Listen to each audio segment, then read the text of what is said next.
사무엘처럼 위대한 사람도 자녀 교육에 실패할 수 있다, 이렇게 볼 수가 있어요. 참 존경받는 지도자거든요. 이런 지도자가 없어요. 한나가 그렇게 자식이 없어 하나님 앞에 기도해서 난 아들이 아닙니까? 태어날 때부터 성전에서 자랐고 훈련을 잘 받았던 그러한 위대한 선지자, 사사, 예언자인데 그의 아들들이 요엘과 아비야인데 자식 농사가 너무 안 됐어요. 안 돼도 이렇게 안 될 수가 없어요. 사무엘은 자식 문제로 인해서 말할 수 없는 이제 수치를 당하게 됩니다. 우리는 자식들을 키우면서 많은 교육에 어려움을 느끼고 있습니다. 모든 사람이 그래요. 그래서 사람에게 가장 감당하기 어려운 것은 바로 자식으로 인해 발생하는 문제이다. 제대로 말도 못하고 근심 가운데 살아가는 거죠. 우리가 자녀 교육을 할 때 너무 부모가 자식에 무관심하게 되면 자식은 제멋대로 자라가게 됩니다. 관심을 줄 수 있기를 바라요. 사업이 바쁘다, 직장이 바쁘다, 내가 해야 될 일이 바쁘다 그러면서 자식을 놓치면 안 돼요. 언젠가는 대가를 치르게 돼 있습니다. 그래서 관심을 주는 게 중요해요. 관심. 늘 하루에 몇 마디라도 할 수 있는 결단을 해야 돼요. 나 바빠서 식사 못 가, 바빠서 얘기 못 해, 바빠서 너 진학 상담 못 해, 의논도 못 해, 막 그러지 마시고 네 엄마한테 알아서 해, 이렇게 하시면 안 돼요. 그래서 제멋대로 자라는 아이들을 보면 무관심을 받은 아이들이 그래요. 두 번째는 부모가 너무 지나치게 신경을 쓰게 되면 삐뚤어지는 경우가 있어요. 관심을 많이 줬는데 올바르지 못한 관심, 너무나 신경을 많이 써요. 비틀어질 수가 있어요. 모든 게 인풋 아웃풋인데 잘 나와야 되는데 신경을 쓰고 관심을 가졌는데 비틀어졌어요. 너무 비생산적, 생산적인 거죠. 안타까운 거죠. 그럴 땐 바로 자녀 교육에 대한 자기의 모든 모습을 되돌아봐야 되겠죠. 근데 뭐 때문에 우리 자식이 이렇게 신경을 쓰는데 비틀어 나가지? 신경을 한번 어떻게 써야 되나 고민을 해봐야 된다라는 거죠. 이렇게 부모와 자녀의 관계는 하나님과 이스라엘 백성들의 관계와 같은 것으로 볼 수가 있는데, 자, 부모는 사무엘처럼 훌륭한데 자녀들도 보면 자녀가 훌륭하지 못한 경우를 볼 수가 있어요. 부모는 진짜 훌륭해. 근데 자녀가 엉망인 경우가 있어요. 두 번째 경우는 부모는 부족한데 자녀가 참 훌륭하게 자란 경우가 있어요.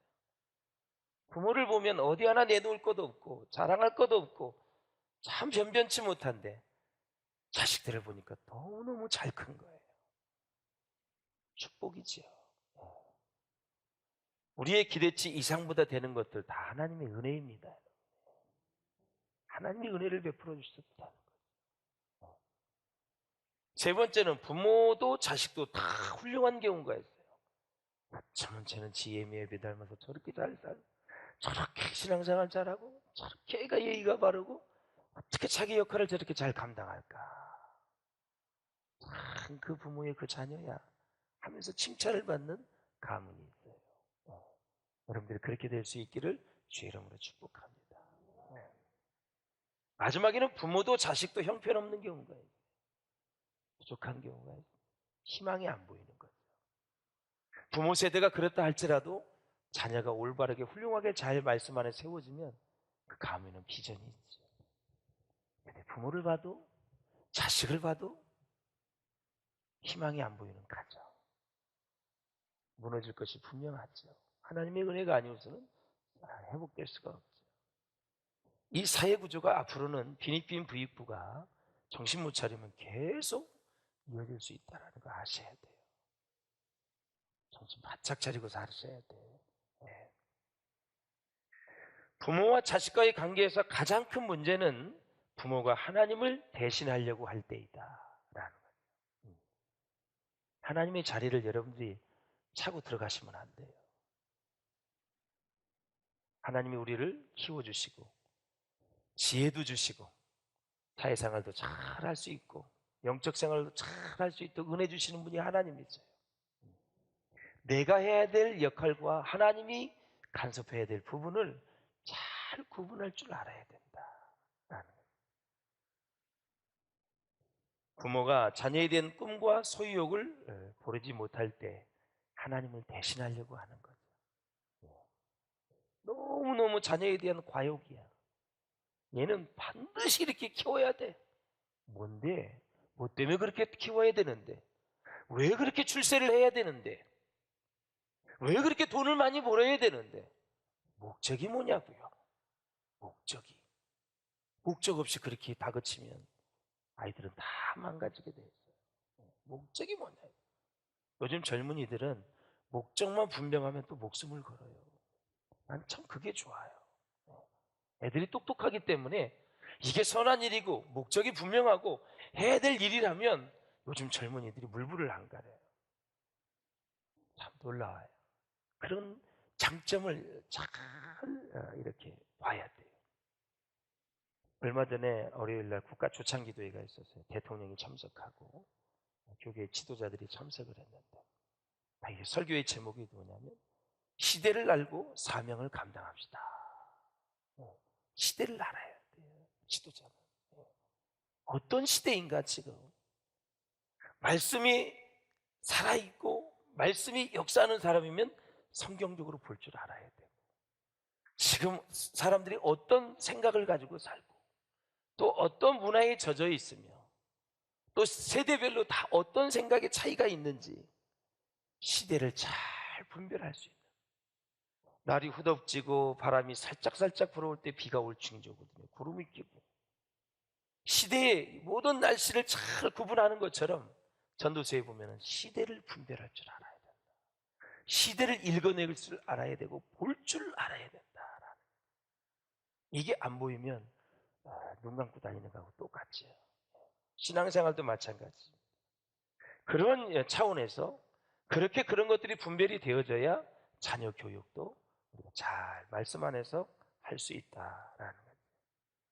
우리가 꼭 기억해야 될 것은 자식은 부모의 절대 소유물이 아니라는 것을 기억해야 돼요. 그리고 자녀는 하나님께서 잠시 나에게 맡겨주신 것에 감사하면서 양육을 해야 된다.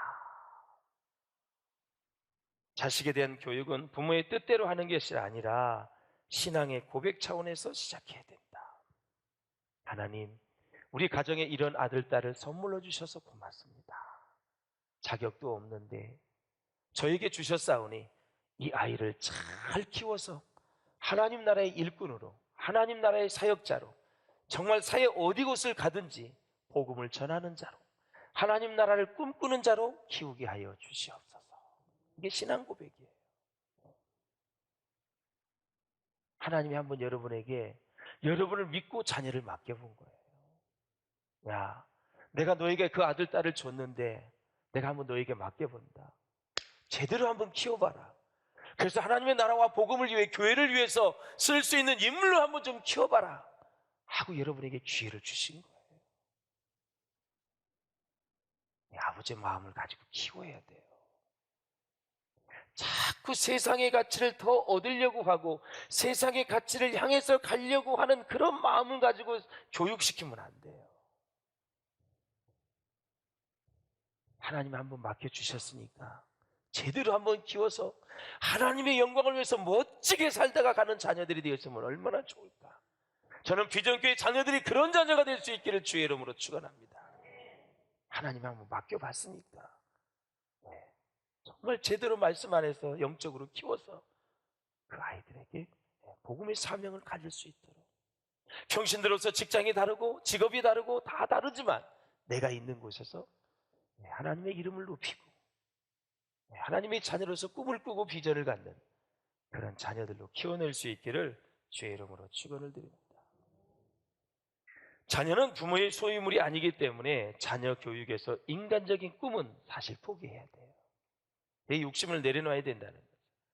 자녀에게 문제가 생겼을 때 어떻게 해결하는 것이 합당한지 하나님께 묻고 성경으로 돌아가서 거기에서 답을 얻을 수 있기를 주의 이름으로 축원합니다. 사랑하는 여러분, 우리가 이 세상을 살아가면서 성경적인 가치를 절대 놓치면 안 된다라는 거죠. 예. 그래서 성경의 원리대로 잘 풀어나가고 살아야 된다. 첫째, 자녀 교육의 실패는 곧 영적 빈곤 상태를 초래한다라는 건데, 사무엘 선지자의 두 아들 요엘과 아비야가 있잖아요.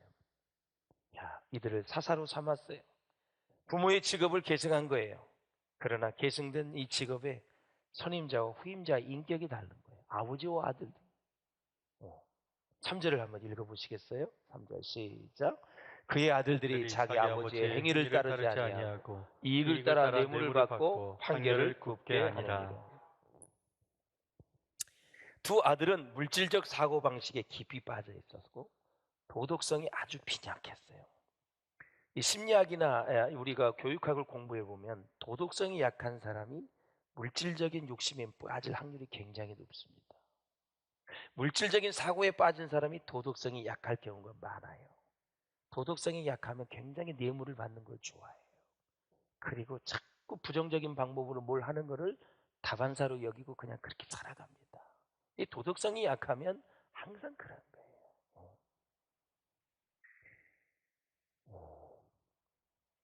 자, 여기서 우리는 어떻게 이 사무엘 선지자에게서 그런 자녀들이 나올 수 있을까? 한 번쯤은 의문을 갖게 되는데, 드디어 이스라엘 모든 장로가 화가 났는데 4, 5절을 한번 읽어보시겠습니다. 시작. 이스라엘 모든 장로가 모여 라마에 있는 사무엘에게 나아가서 그에게 이르되, 보소서, 당신은 늙고 당신의 아들들은 당신의 행위를 따르지 아니하니 모든 나라와 같이 우리에게 왕을 세워 우리를 다스리게 하소서 한지라. 아멘. 사무엘은 위대했지만 자식들의 잘못에 대해선 인정할 수밖에 없었습니다. 다시 말해 우리가 꼭 지키고 책임져야 할 것을 제대로 준행하지 못한다면 위기가 찾아올 수 있다라는 거죠. 바로 이것은 자녀를 잘못 교육했다는 것은 당시 사회적으로 영적인 계승자가 없었다라는 것을 뜻하는 것입니다. 급기야 영적 빈곤에서 오는 자녀 교육의 실패는 이스라엘을 절망적인 상태로 몰고 갔다. 다시 말해서 이스라엘 백성들은 영적 빈곤을 틈타서 하나님을 대신할 왕을 달라고 부르짖기 시작을 했다라는 것입니다. 사람들은 영적 빈곤이 오면 세상적인 방법을 찾아갑니다.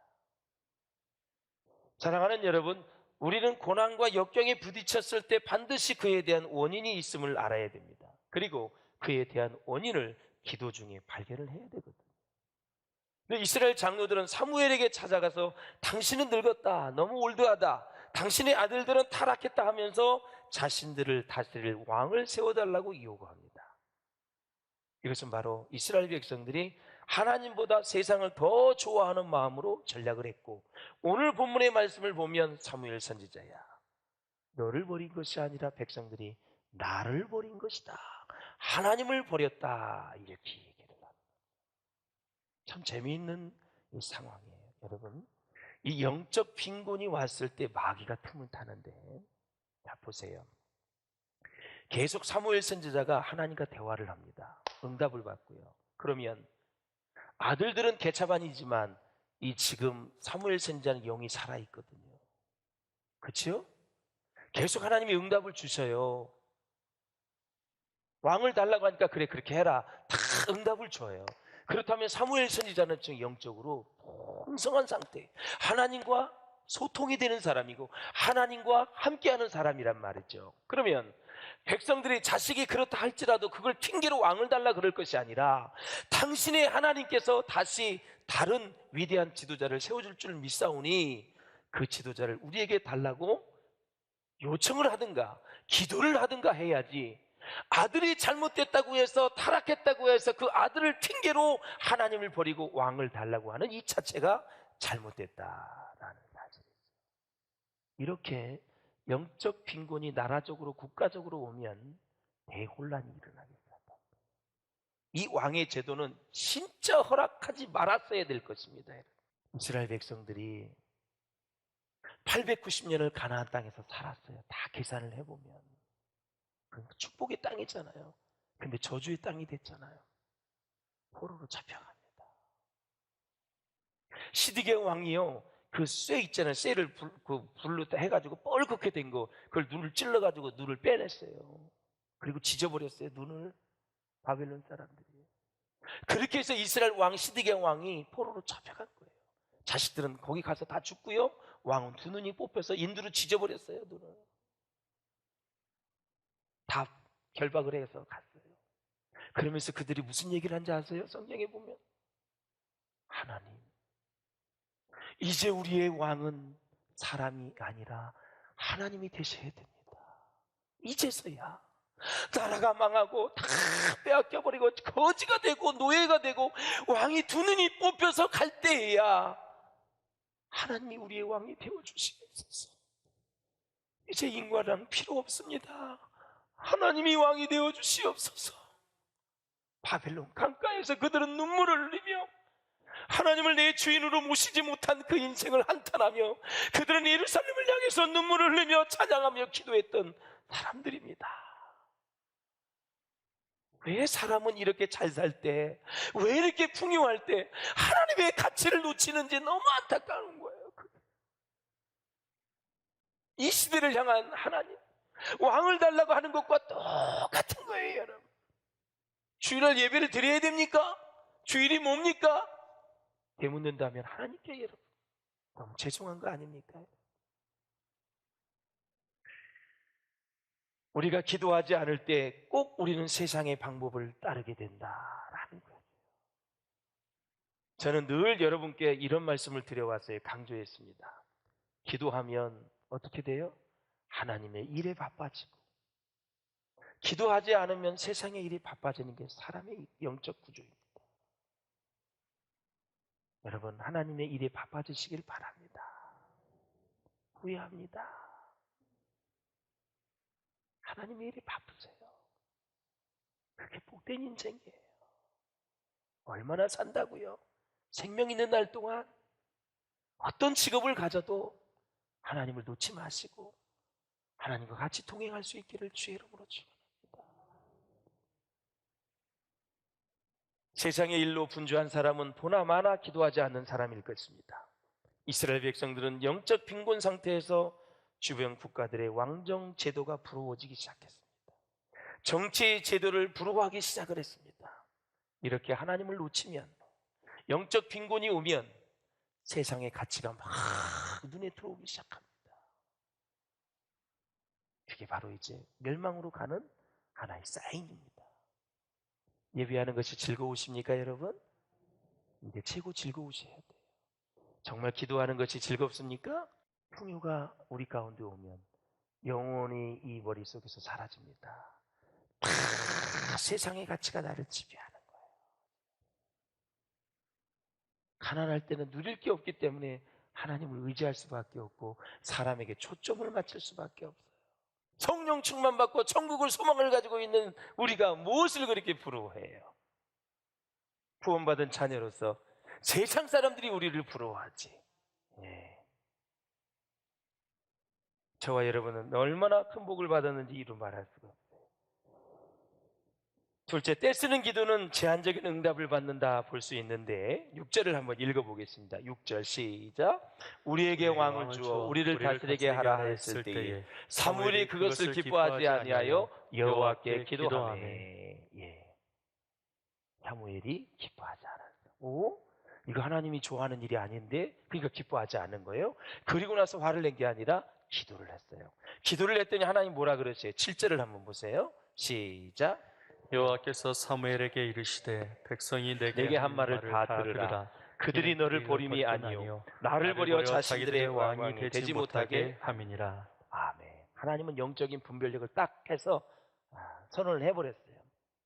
너를 버린 게 아니라 바로 하나님 나를 버렸다. 게임 끝난 거예요. 그의 음성을 들은 사무엘이 얼마나 마음이 두렵고 떨리겠어요. 여러분, 하나님을 버린 인생이 이 세상에서 성공할 수 있겠어요? 승리할 수 있겠어요? 이 음성 하나만 듣고도 그들이 돌이켰다면 이스라엘 백성의 역사는 다시 써졌을 거예요. 나를 버렸다. 여러분, 하나님을 가까이 하시기를 주의 이름으로 축원합니다. 자, 때를 써서의 왕을 달라. 그대로 해라. 왕정제도에서 얘기했어요. 주인은 사람이 아니라 하나님이다. 말씀을 가지고 왕이 다스려야 된다. 말로만 그렇게 해놓고 뻥까 안 했어. 그래서 하나님은 악한 왕, 선한 왕 계속 역대상하에서 그렇게 말씀을 하고 계세요. 때를 써서 왕정제도를 허락했어요. 때를 써서 이스라엘 백성들이 만나만 먹다 고기를 줬어요. 때를 써서 응답받은 것을 제한적 응답이라 그래요. 고기를 다 주었지만 수많은 사람이 심판을 받아 죽었습니다. 하나님이 기뻐하지 않는 것을 가지고 때를 쓰면서 여러분 기도하시면 안 돼요. 다 내가 책임을 져야 되는 거예요. 내가 책임. 그러나 모세나 바울처럼 전도나 영혼 구원을 위해서는 때를 써야 돼요. 내 생명을 걸어야 돼요. 모세가 그랬어요. 이 백성을 용서해 주지 않는다면 나는 내가 죽겠다. 나를 죽여라. 하나님 그 기도를 그렇게 기쁘게 받으셨어요. 여러분 영혼 구원을 위해서 전도를 위해서 생명을 거둬달라고 기도하는 우리의 위대한 신자들이 우리 비전교회에서 일어날 수 있기를 주의 이름으로 축원합니다. 그렇습니다. 말씀을 정리해 보겠습니다. 사랑하는 여러분, 신명기 17장에 보면 왕의 제도를 허락을 하지요. 그러면서 그들이 하나님의 마음을 떠나 인간적으로 보호받을 수 있는 나중에 경제, 군사 그리고 정치 제도를 신뢰하는 불신앙에 빠져버리고 말았어요. 이방 나라의 걸 그대로 가져와 가지고 실패했어요. 여러분 우리 주변에 신앙적인 것 같지만 불신앙적인 게 참 많아요. 그리고 주변에 은혜로운 것 같지만 마귀의 역사가 얼마나 많은지도 말할 거예요.